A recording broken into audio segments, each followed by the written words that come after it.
All right, I'm going to jump right out and say it immediately. This is MambaFX VIP. Okay, these are the VIP signals from last week. So technically, I'm not revealing any information that is relevant or damaging to Mamba in the sense of I paid for these services and I would never backdoor him and show you guys for free the content that I paid for. Okay, just out of respect for the man's business. Okay, so MambaFX, if you have any problem with this video and me showing this VIP group as far as these old signals, let me know. My Instagram is in the description as long as along with my email, and I'll take these down immediately, no problem. So let's get into the video.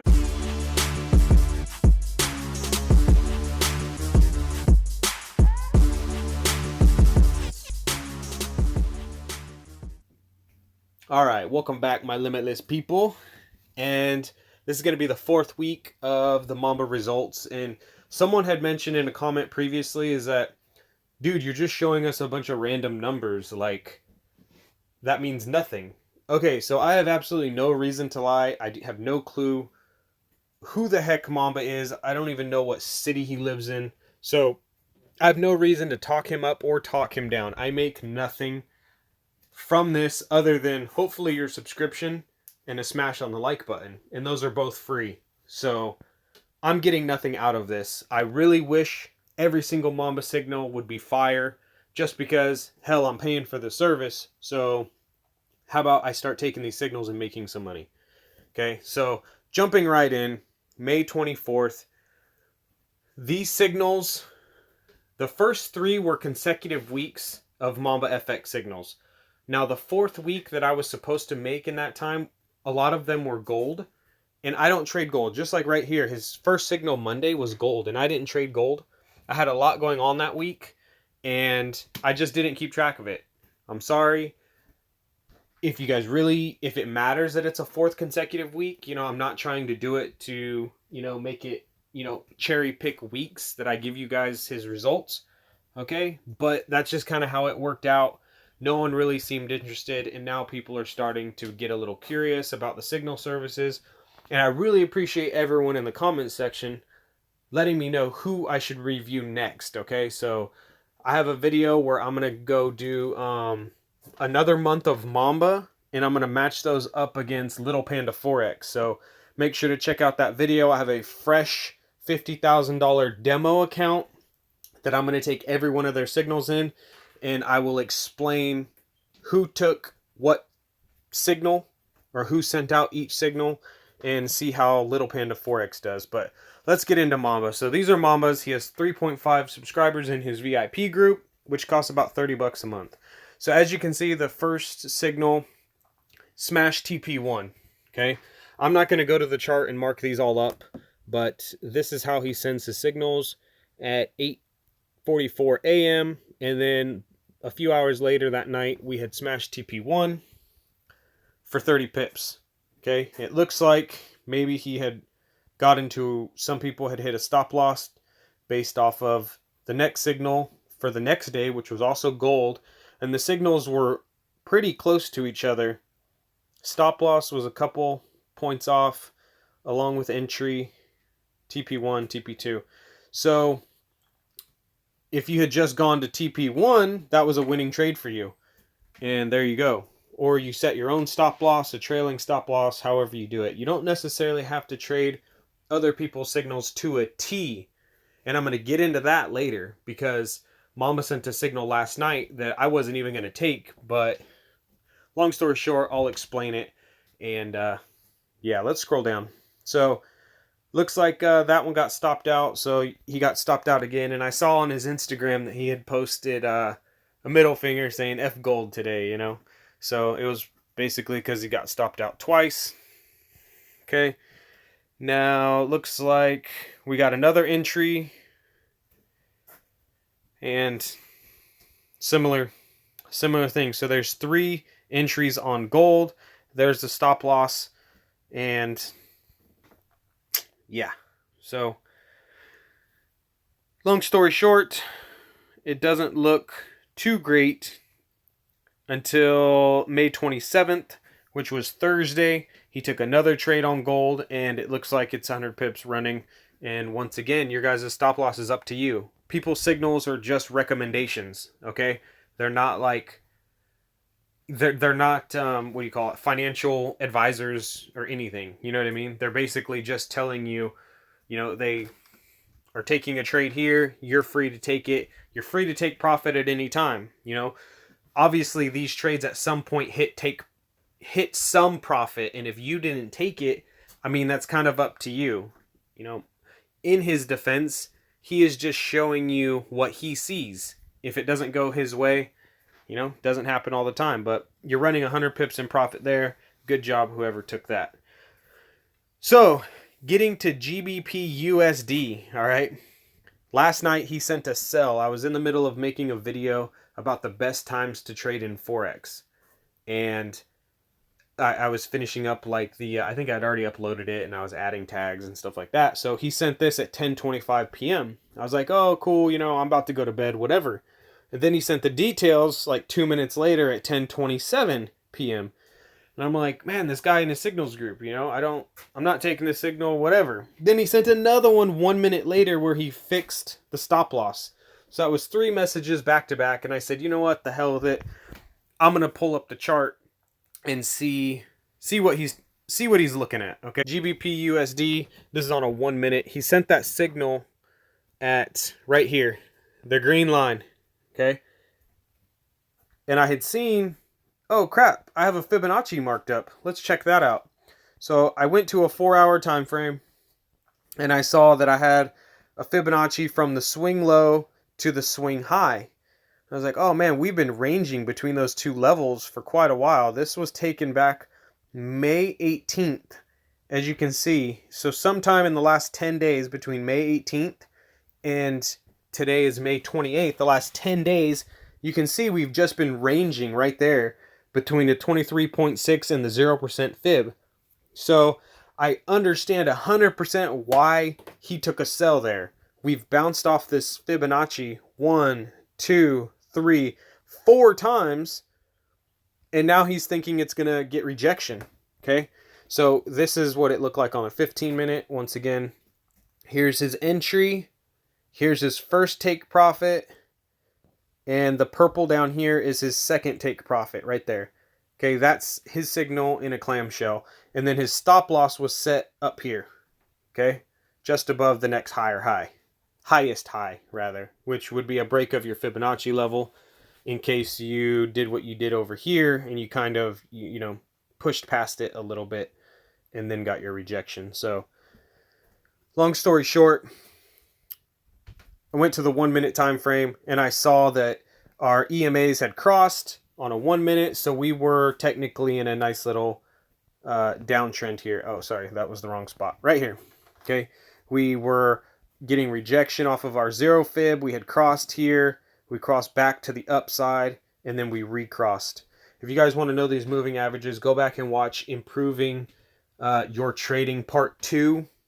I'll tell you what these moving averages are and how I basically perfectly executed this trade based on the best times to trade when the London session overlaps with New York session, then when London closes, and then when New York closes. Okay, so we were in the Asian session right now, and so I entered this trade a few pips lower, we sold, than where Mamba had said. Okay, I went to sleep, I set my stop loss, I didn't look back.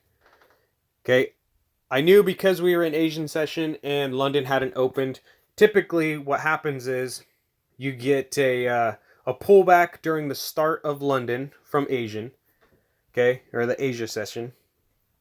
And that's exactly what happened. We popped up right here and we never made a higher high. We did go higher than our entry, but we didn't get anywhere near our 0 fib and we didn't hit our stop loss, which is great.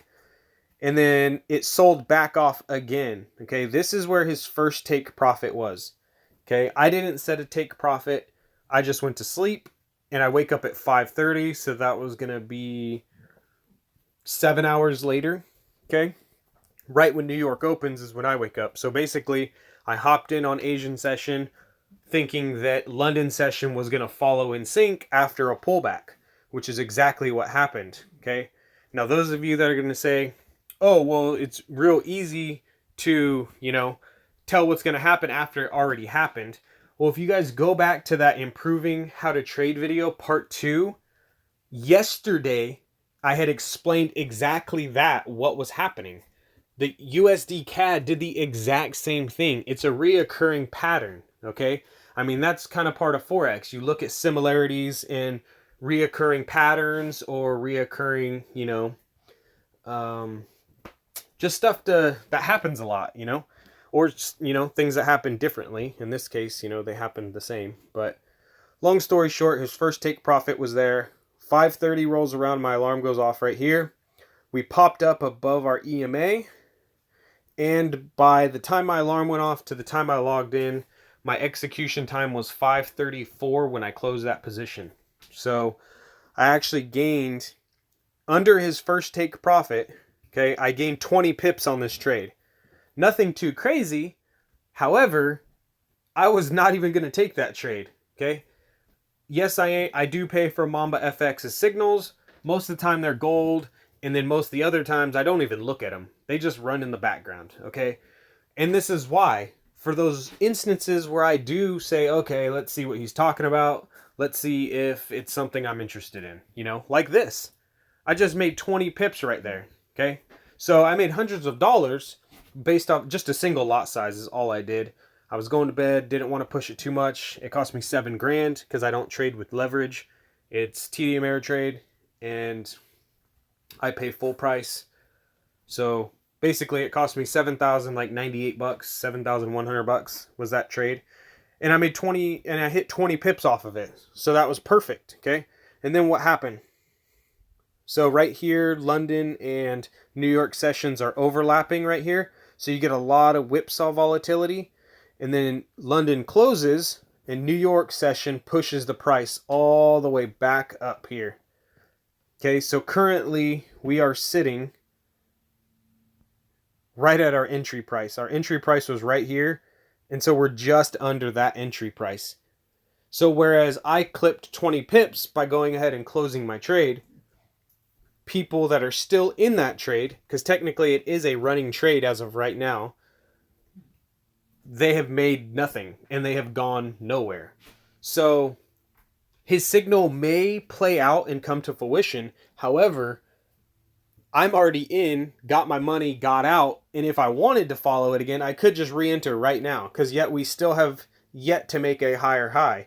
Look at that. We got some rejection right here. So we've got a lower high, boom, lower high, boom. And now we're kind of trailing off again. So who knows what's going to happen? We'll wait and see. But if you ask me, we're looking at the MACD. So this is London session, like I said, right here at the peak. And then this is basically the beginning of New York session. And what do we have? What do you have on the MACD? Boom. We had dropped below the MACD zero line, signifying sell. And then we busted through and we came above it. But what is that also showing? That's showing divergence right there. So make sure you check out my improving how to trade part 3, 4, 5, 6. I'm going to keep that series going. There's so much to show you guys. Fibonacci's, the divergences, the MACD, how to trade different indicators, and how to trade, people's signals. I don't care if it's Joe Schmo's best signals trillionaire Lambo club. Like, I don't know. But this is how you need to be trading those guys' signals, okay? However it is, London just opened up and we dropped below this EMA right here. Boom, ride this down to this EMA right there. Boom. Whatever strategy you have, you need to be doing it properly in the right time. So I've rambled on for a while. I tend to do that because I love looking at these charts and I love, telling you guys what is going through my head and what I'm looking at. So I hope I earned a subscription. It's free. Make sure to check out future videos and how to improve on how to trade. Also, we have signals. Okay, we don't have signals, but we're reviewing other people's signals. All right. So I've been thinking about this a lot. You know what I mean? Like, I don't sit down and look at the charts all day. Okay. So using other people's signals, just like I did Mamba's, that tells me, oh, something's happening in the market. Why don't you take a look? Okay. I can already trade. When I want to, I trade. When I don't want to, I don't trade. Okay, I didn't feel like trading last night. If Mamba hadn't sent that signal, I wouldn't have gained, my 20 pips right there. So I really appreciate that for sure. And, 20 pips is 20 pips. Like, that will pay for his course for the next several months. That's exactly why I just keep it running in the background. I pay for signals. I don't typically take them, but, I'll do reviews on them, and I'll take them every once in a while like I did last night. So, anyway, we're going to check out more signal providers and give their reviews. Make sure to subscribe, like I said. And as always, wish everyone limitless profit.